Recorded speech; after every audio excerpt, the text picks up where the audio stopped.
আসো আসো, আমি তো তোমাদের তিনজনের জন্যই অপেক্ষা করছিলাম। তোমাদের একটা কথা বলার ছিল যে ইদানিং আমাদের কোম্পানি খুব বিপদের মধ্যে দিয়ে যাচ্ছে, আর এর জন্যই আমরা কিছু কর্মচারীদের ছাঁটাই করতেছি। তোমরা তিনজনই আমাদের কোম্পানির জন্য অনেক বড় অবদান রেখেছো, কিন্তু আমাকে বড় দুঃখের সাথে যা বলতে হচ্ছে যে তোমাদের তিনজনকে কোম্পানি থেকে বের করে দিতে হবে। এছাড়া আমার হাতে আর কোনো উপায় নেই। কিন্তু স্যার, আমরা এই সময় কোথায় যাব? এখন তো কোথাও কোনো মার্কেটে কাজ পাবো না। আর আপনি তো আমাদের আগের কয়েক মাসের টাকাও ঠিকভাবে দেননি। কিন্তু আমাকে তো আমার মেয়ের অপারেশন করাতে হবে। আমার কাছে তো এখন কোনো টাকা নেই। আর আপনি আমাকে চাকরি থেকে বাহির করে দিবেন? তাহলে আমি আমার মেয়ের অপারেশন কি করে করাবো এখন? স্যার, আমার তো অন্ধ এক বৃদ্ধা মা আছে। আমি এসব কথা কিভাবে মাকে জানাবো যে আমাকে চাকরি থেকে বের করে দিয়েছেন? আমি তোমাদের সবার চিন্তার কথা বুঝতে পারছি, কিন্তু আমার হাতে যে কিছুই করার নেই। আমাকে তোমাদের তিনজনকে বের করে দিতেই হবে। আমাকে ক্ষমা করে দিও। তারপর তারা তিন বন্ধু আর কিছু না বলে অফিস থেকে বেরিয়ে পড়ে। কিন্তু তারা এটাই বুঝতে পারছিল না যে এখন করবেটা কি। আর তিনজন তারা তাদের বাড়িতে ফিরে যায়। কিছুদিন এভাবে চলে যায়। তারপর একদিন তিনজন মিলে দেখা করার প্ল্যান করে। এইভাবে ঘরে হাতের উপর হাত দিয়ে বসে থাকলে চলবে না। আমরা তিনজনই বেকার হয়ে আছি। এই সময় আমাদের তিনজনকেই একসাথে কোনো একটা চাকরির খোঁজ করতে হবে। অনেকদিন তো হয়ে গেল, আর এভাবে কতদিন সবাইকে মিথ্যে বলে যাব? ওদের চোখ সবসময় আমাদের ড্যাব ড্যাব করে তাকিয়ে থাকে যে কবে ওদের আমরা টাকা দিব, আর ওরা কবে ঘরের খরচ চালাবে। আর আমার ঘরের অবস্থা তো আরো বেশি খারাপ, দেখার মতোই না। চলো একসাথে চাকরির খোঁজ করতে যাই। এই বলেই তারা তিনজন মিলে চাকরি খুঁজতে খুঁজতে একটি গ্রামে পৌঁছে যায়, যেখানে কোনো দিকেই পানির সুবিধা বলতে কিছুই ছিল না। তা দেখে সুমিত বলল, আরে, আমরা এই কোথায় এসে পড়লাম! ভাবতে ভাবতে কোথায় আসলাম একবার বুঝতেও পারিনি। কত দূরে চলে এসেছি। এই গ্রামে সবাইকে অনেক চিন্তিত দেখাচ্ছে। মনে হচ্ছে কোনো সমস্যা হয়েছে। চলো ওই বৃদ্ধকে জিজ্ঞাসা করে দেখি। তারপর তারা তিনজন মিলে ওনার কাছে গিয়ে ওনাকে জিজ্ঞাসা করে। তো ওই বৃদ্ধ তখন ওদেরকে বলল, এই গ্রামে দীর্ঘ অনেক বছর থেকে কোনো বৃষ্টি হচ্ছে না। এই কারণে এখানে যে কোনো সময় মহামারী হয়ে যেতে পারে। আমরা সবাই এই গ্রামে পানির জন্য হাহাকার করে চলছি, কিন্তু তবুও বৃষ্টি হওয়ার নামই নেই এখানে। কিন্তু শহরে তো বৃষ্টি প্রতিবার সমানভাবে হয়ে থাকে, আর আশেপাশে গ্রামেও। তাহলে এই গ্রামে না হওয়ার কারণ কি? মনে হচ্ছে বৃষ্টি হয়, তবে সেটা নাম মাত্র, যা দিয়ে কোনো প্রয়োজন মেটাতে পারে না কেউ। আরে, এর তো কোনো একটা উপায় বের করতেই হবে আমাদের। এই বলে তারা তিনজন নিজেরা নিজেরাই মধ্যে আলাপ আলোচনা করতে থাকে। এই গ্রামে না কোনো কুয়ো আছে আর না কোনো পুকুর। এরা এমনিতে অযথা পানি অপচয় করে, এই জন্য এখানে অনেক সমস্যা হয়। আমাদের উচিত ওদেরকে সাহায্য করা। আমাদের তো এখন কোনো কাজ নেই। তুমি কি বলতে চাও? ব্যাপার হচ্ছে এই যে এই গ্রামে আমাদের একটি পুকুর খনন করা উচিত। তাহলে যখনই বৃষ্টি হবে তো সেখানে সমস্ত পানি জমা হতে পারবে। হ্যাঁ, তুমি একদম ঠিক কথাই বলেছো। আমাদের কাজ করার কথা ওদের জানিয়ে দিতে হবে, আর পানি জমা রাখার উপায় বলে দিতে হবে। তারপর তারা তিনজন মিলে কাজে লেগে পড়ে। আর যখনই কেউ ওদের কিছু জিজ্ঞাসা করে, তো সে তাদের পানি জমানোর উপায় বলে দেয়। আর ওদের এসব কথা শুনে সবাই তৈরি হয়ে যায় ওদেরকেও সাহায্য করার জন্য। আরে ভাই, এই কুয়ো পুকুর খনন করে কোনো লাভটা কি তোমাদের? যখন কোনো বৃষ্টি হবে না, বেকার বেকার তোমরা শুধু পরিশ্রম করছো। আপনারা দেখিন, একদিন এই কুয়ো ও পুকুর অবশ্যই ভরে যাবে, এই আমার দীর্ঘ বিশ্বাস আছে। এই সময় তাদের এমন কাজকর্ম আকাশ থেকে একটি মেঘ দেখছিল। আর সে এসব কাজ দেখে অনেক খুশি হয়।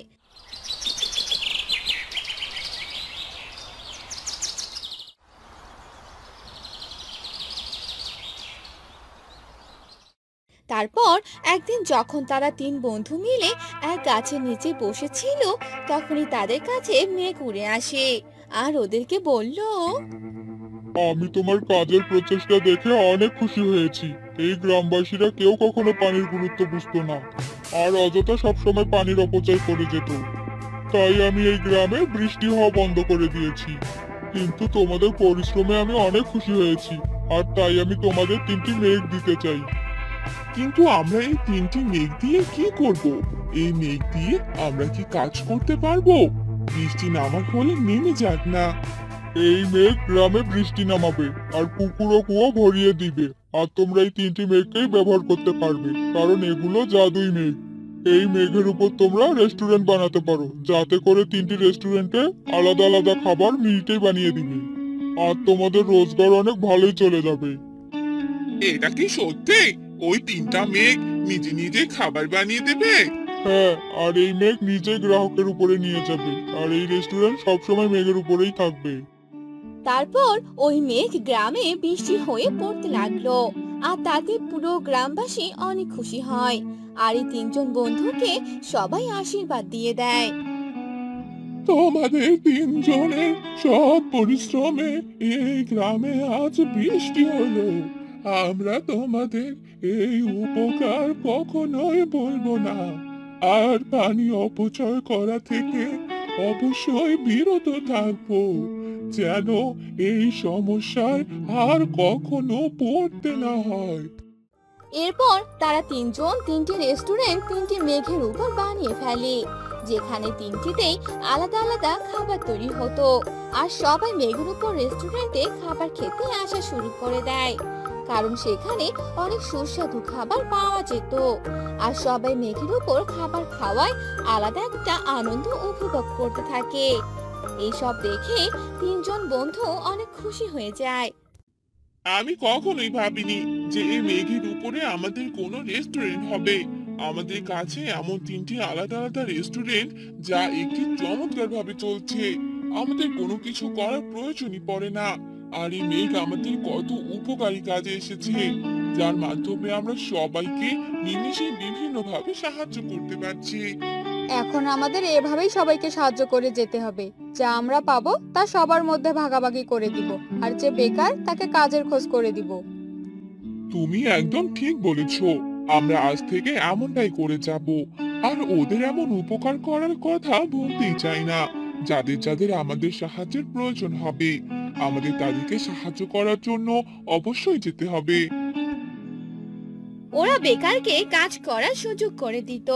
এইভাবে এতে করে তারা তিনজন অনেক খুশি হয়ে যায়।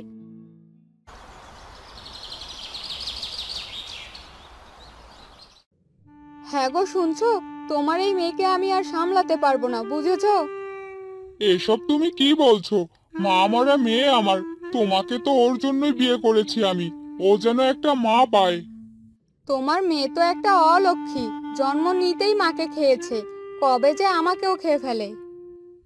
কিসব বলছো তুমি? হ্যাঁ, ঠিকই বলেছি আমি। একে কোনো অনাথ আশ্রমে রেখে আসো। কখনোই না। আমার মেয়ে আমার কাছেই থাকবে, বুঝেছো তুমি? নগেন রাগ করে কাজে চলে যায়।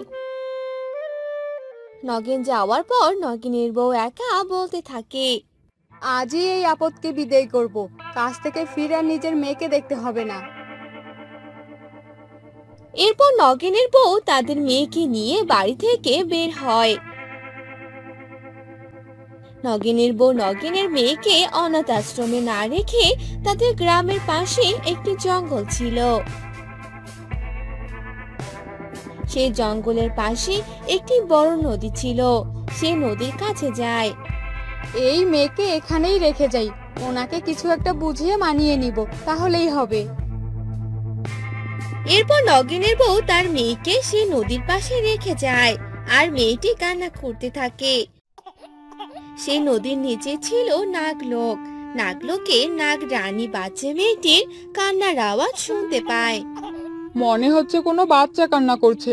বাচ্চার কান্নার আওয়াজ শুনতে পাচ্ছি। এই নাগলোকে কার বাচ্চা কান্না করছে আবার? গিয়ে দেখি তো। এরপর নাগিন এদিক ওদিক খুঁজতে থাকে কান্নার আওয়াজ কোথা থেকে আসছে দেখার জন্য। না, এখানে তো কোনো বাচ্চা কান্না করছে না। মনে হচ্ছে কান্নার আওয়াজটি মর্তলোক থেকে আসছে। গিয়ে দেখি তো কার বাচ্চা কান্না করছে। এরপর নাগিন নাগলোক থেকে মর্তলোকে আসে। উপরে এসে দেখতে পায় একটি বাচ্চা কান্না করছে। এটা কার বাচ্চা? এখানে তো কাউকে দেখতে পাচ্ছি না। কে রেখে গেল এই বাচ্চাকে?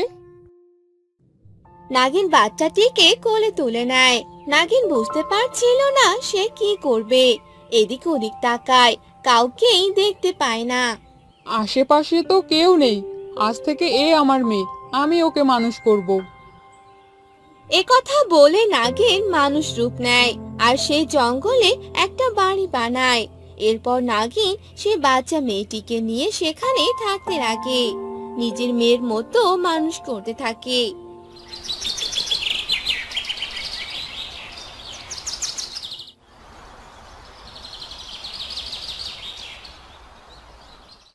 এভাবে 5 বছর কেটে যায়, মেয়েটি বড় হয়। মা, ও মা, আমার বড্ড খিদে পেয়েছে, খেতে দাও না তাড়াতাড়ি। হ্যাঁ রে মা, দিচ্ছি, তুই বস এখানে। মা, আমার ফল খেতে খুব ইচ্ছে করছে। ঠিক আছে রে মা, এখন তুই ভাত খেয়ে নে। আমি তোকে পরে ফল এনে দিব। তুই কিন্তু দূরে কোথাও যাবি না, আশেপাশেই থাকবি সব সময়, বুঝলি? আচ্ছা মা, আমি কোথাও যাব না, এবার আমাকে খেতে দাও। নাগিন তার মেয়েকে খেতে দেয়। নাগিন মেয়েকে খেতে দিয়ে বসে বসে ভাবতে থাকে। কত বছর হয়ে গেল নাগলোকে যাই না। নাগলোকের যে কি অবস্থা কে জানে। মা, কি ভাবছো তুমি? আমার খাওয়া হয়ে গেছে মা, আমি একটু বাহিরে খেলতে গেলাম। ঠিক আছে রে মা, যা। কিন্তু আমি কি বলেছি মনে আছে তো?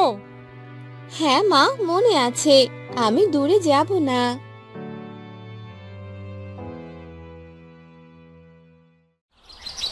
এভাবে নাগিন ও তার মেয়ের দিন ভালোই কাটছিল।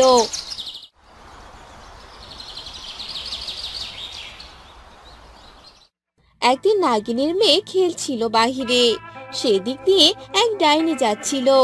সেই ডাইনি নাগিনের মেয়েকে দেখতে পায়। ওই যে একটা মেয়ে দেখতে পাচ্ছি, একটা খাবার পেয়ে গেলাম। ওর ঘাটটা মোটকে চিবিয়ে চিবিয়ে মজা করে খাবো। নাগিনের মেয়ে বাহিরে যখন খেলছিল, নাগিনও বাহিরে আসে মেয়ের কাছে। ডাইনি নাগিনকে দেখে অবাক হয়ে যায়। আরে, এটা আমি কি দেখছি? এটা তো সেই নাগিন রানী যে আমার শিকার কেড়ে নিয়ে আমাকে আঘাত করেছিল। নাগরানী নাগলোক ছেড়ে এখানে মানুষ রূপ নিয়ে মেয়ে সহ থাকছে, ব্যাপারটা কি? সে যাই হোক, আমি আমার প্রতিশোধ নেওয়ার সুযোগ পেয়েছি। ওর মেয়েকে মেরে প্রতিশোধ নেব। ডাইনি সেখান থেকে চলে যায়।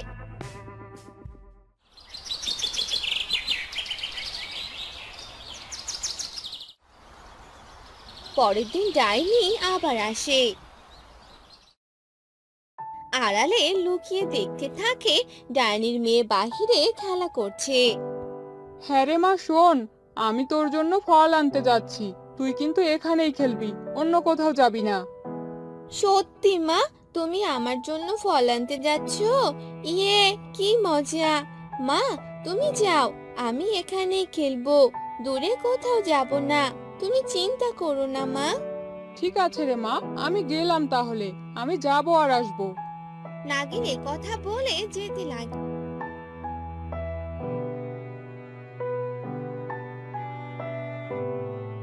নাগিন যেতেই ডাইনি নাগিনের মেয়েকে গিয়ে ধরে। বাঁচাও, বাঁচাও মা, বাঁচাও! নাগিন তার মেয়ের চিৎকার শুনতে পায়। নাগিন সাথে সাথে মেয়ের কাছে গিয়ে দেখে ডাইনি তার মেয়েকে ধরেছে। এ দেখে নাগিন মানুষ থেকে নাগিন রূপ নেয়। ছেড়ে দে আমার মেয়েকে ডাইনি, তোর এত বড় সাহস!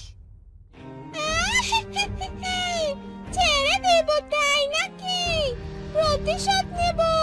আমি তোর মেয়েকে মেরে তুই আমার শিকার কেড়ে নিয়েছিলি আর আমাকে আঘাত করেছিলি। সেদিন তো শিক্ষা হয়নি তাই না? আজ মরবি আমার হাতে তুই। নাগিন আর ডাইনির মধ্যে যুদ্ধ হয়। নাগিন ডাইনিকে হারিয়ে মেরে ফেলে। তো তুমি নাগিন, মানুষ নও? এ কি করে সম্ভব? সে এক লম্বা ঘটনা রে মা, তোকে সব বলছি। নাগিন তার মেয়েকে সব খুলে বলে।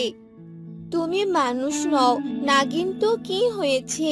তুমি আমার মা, আর আমি সারা জীবন তোমার সাথে থাকবো। কখনো তোমাকে ছেড়ে যাব না মা। সত্যি রে মা?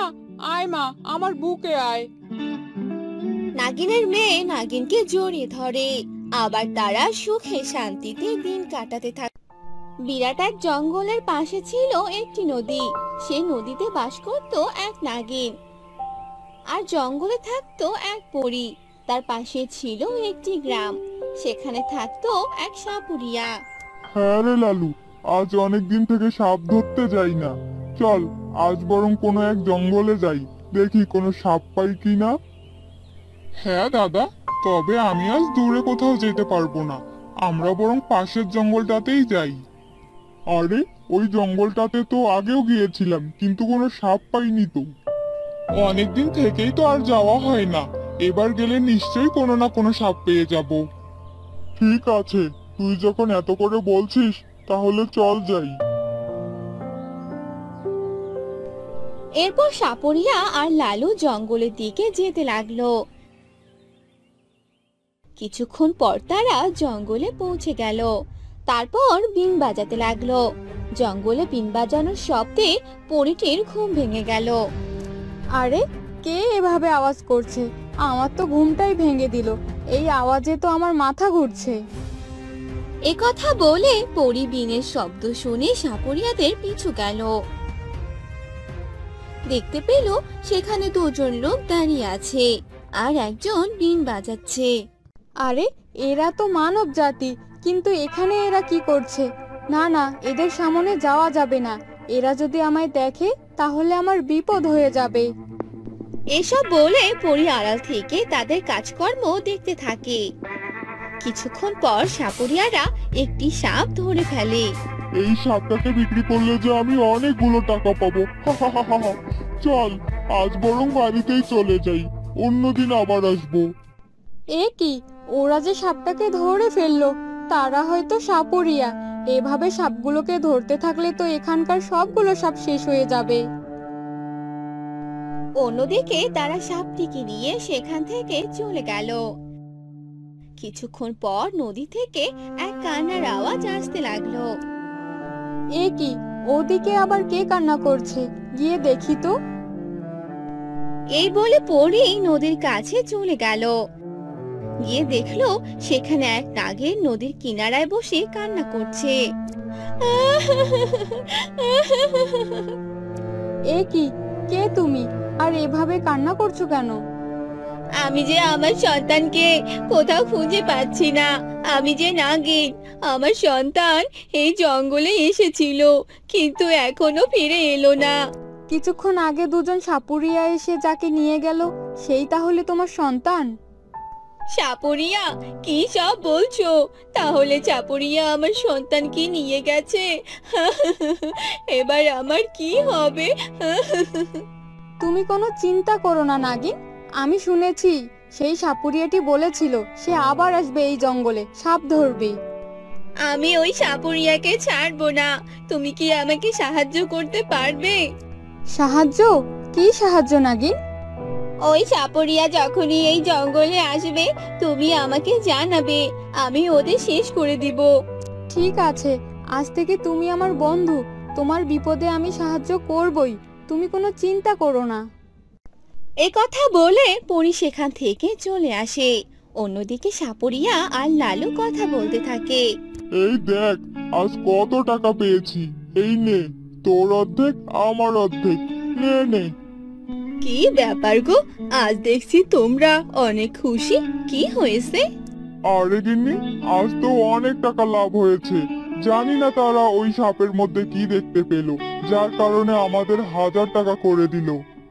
সে কি কথা, কি সব বলছো গো? এই যে সত্যি খুশির কথা। হ্যাঁ গো, আমায় কিছু টাকা দাও, আমি তাহলে বাজার থেকে একটা শাড়ি কিনে নিয়ে আসি। আরে বৌদি, নাও নাও, কদিন পর তো আরো বেশি করে কিনতে পারবে।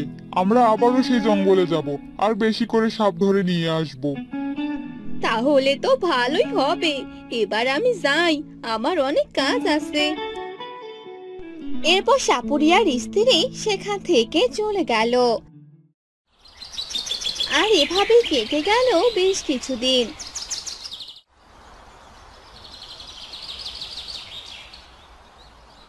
আর একদিন লালু এসে সাপুরিয়াকে বলতে লাগলো, আরে দাদা, যে টাকাগুলো পেয়েছিলাম সেগুলো তো শেষ হয়ে গেছে। এবার তো সাপ ধরতে যেতেই হবে, চলো যাই। ঠিকই বলেছিস, চল তাহলে জঙ্গলে যাওয়া যাক। এরপর তারা জঙ্গলের দিকে চলে যায়। আর সেখানে থাকা পরীটি তাদের দেখে ফেলে আর নাগিনের কাছে চলে যায়। নাগিন, নাগিন, কোথায় তুমি? তুমি কি আমার কথা শুনতে পাচ্ছো? কি হয়েছে পরী, তুমি আমায় ডাকছো কেন?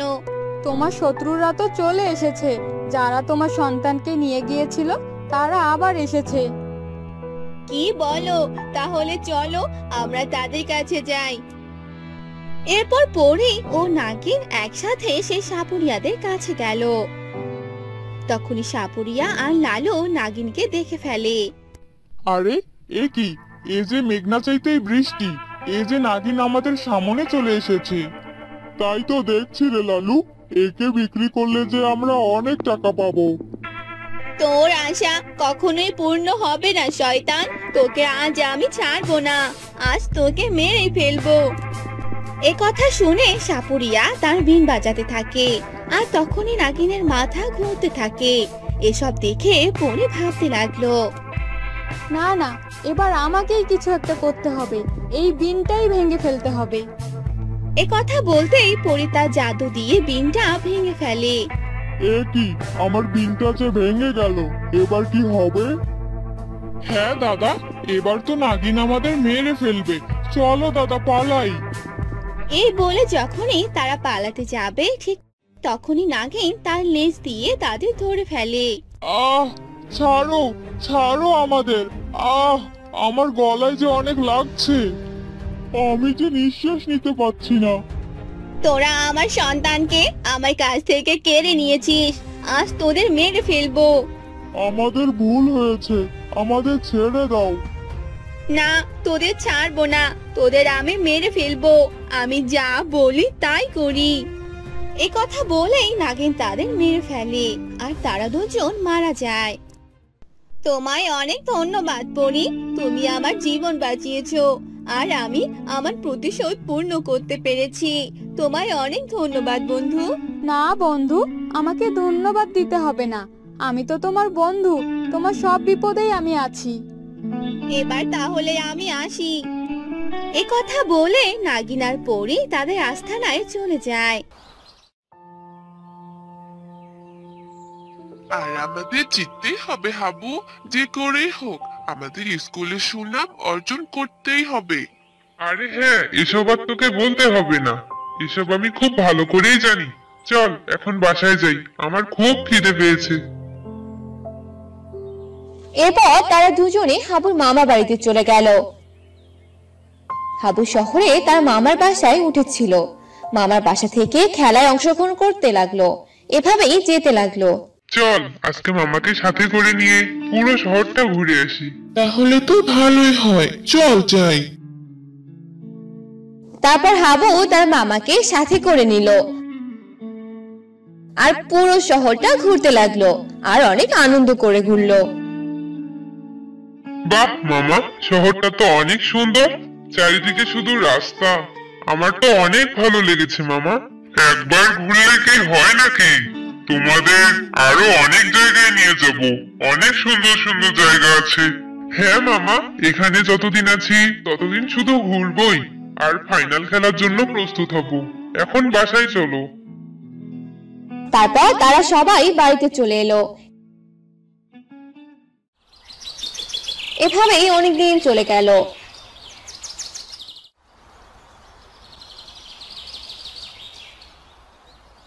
ফাইনাল খেলার দিন ধার্য হলো আর তাদের টিমের সবাই প্রস্তুত হতে লাগলো। কিন্তু সেই সময় ঘটে গেল এক ঘটনা। পুরো শহরে রাক্ষসের দলেরা আক্রমণ শুরু করলো।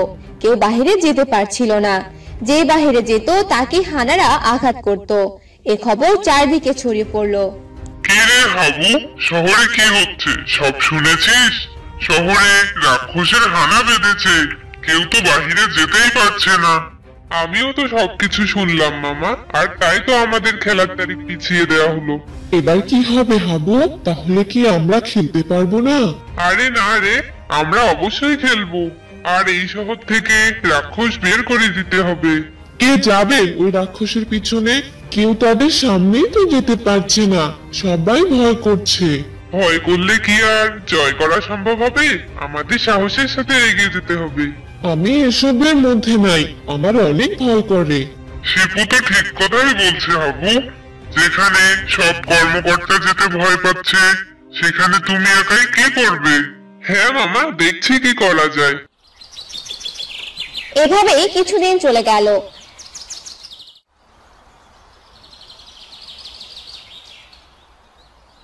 রাক্ষসদের কবলে পড়ে সবাই অনেক চিন্তায় পড়ে গেল। কেউ বাহিরে যেতে পারছে না, কোনো খাবার জিনিসপত্র কিনতে পারছে না, অনেকে অসুস্থ হয়ে যাচ্ছে। এসব দেখে হাবু অনেক চিন্তায় পড়ে গেল। কি করব এবার আমি? শহরের সব মানুষগুলোকে তো আমার বাঁচাতেই হবে, তারা অনেক বিপদের মুখে আছে। হাবু এসব নিয়ে ভাবতে থাকে। তখন সে একটি বুদ্ধি বের করে আর সে রাক্ষসের কাছে যায় আর দেখে তাদের খেলার মাঠে রাক্ষসটা আশ্রয় নিয়েছে। তাহলে এরা এখানে? এরা যেহেতু এখানে এসে খাবারের জন্য সবকিছু ভেঙে দিলে, খাবার না পেলে মানুষের উপর উৎপাত শুরু করে, আমার মনে হয় তাদের খাবারের উপর অনেক লোভ। এটা নিয়েই আমাকে কাজে যোগ দিতে হবে। এসব বলে হাবু সেখান থেকে দ্রুত চলে গেল আর সেই সকল রাক্ষসদের জন্য অনেক খাবার কিনে আনলো। এসব দেখে শিপু বলল, কে রে হাবু, কি করছিস এসব? এতগুলো খাবার কার জন্য কিনেছিস? কে খাবে এগুলো? রাক্ষসরা খাবে। রাক্ষসরা খাবে মানে কি বলছিস এসব? যে রাক্ষসরা আমাদের ক্ষতি করছে, তুই তাদের জন্য খাবার নিয়ে যাচ্ছিস? মানেটা কি? কিছুই তো বুঝতে পারলাম না। শোন, রাক্ষসরা আমাদের মাঠ দখল করে নিয়েছে, আর এজন্য মাঠের গেটটি বন্ধ করে দিয়েছে, যার জন্য সবাই একটু বিপদ মুক্ত থাকলেও আমাদের ফাইনাল খেলা বন্ধ হয়ে আছে। তাহলে এখন আমরা কি করব? তুই চল আমার সাথে, তাহলেই সবকিছু বুঝতে পারবি। তারপর হাবু ওই খাবারগুলো নিয়ে রাক্ষসের সামনে গেল। তখনই রাক্ষস হুঙ্কার দিয়ে উঠলো আর হাবুর দিকে আসতে লাগলো। না না, আমাদের কাছে আসবে না। হাবু চল পালাই, ও যে আমাদের দিকেই আসছে। আহা, বাচ্চাগুলোকে তো এবার খেয়ে নিব। তোরা এখানে কি করে এলি? এবার তো মজাই এসে গেল। না না, আমি তোমাদের কোনো ক্ষতি করব না, তোমরাও আমাদের কোনো ক্ষতি করো না। তোমাদের জন্য আমি খাবার নিয়ে এসেছি। এই বাচ্চা ছেলেটির কি বলেছে রে? খাবার নিয়ে এসেছে মানে? তারপর হাবু সে খাবারগুলো তাদেরকে দিল আর সে রাক্ষসগুলো সে খাবার খেলো আর তাদের পেট ভরে গেল। তখন সেই রাক্ষসটি বলল, তুই যদি প্রতিদিন আমাদের জন্য খাবার নিয়ে আসতে পারিস, তাহলে তোদের শহরে কারো ক্ষতি আমরা কেউ করবো না। একথা শুনে হাবু রাজি হয়ে গেল আর তারা বাড়িতে ফিরে গেল। তখন হাবুর মামা বলল, এ তুই কি করছিস হাবু? তুই রাক্ষসের সামনে গিয়েছিলি মানে? ও যদি তোকে মেরে ফেলতো তখন কি হতো বলতো? ও আমার কোনো ক্ষতি করবে না, তুমি দেখে নিও। আর কালকেই হবে তোমাদের শেষ দিন। শেষ দিন মানে? সেটা তো তুমি কালকেই দেখতে পারবা মামা।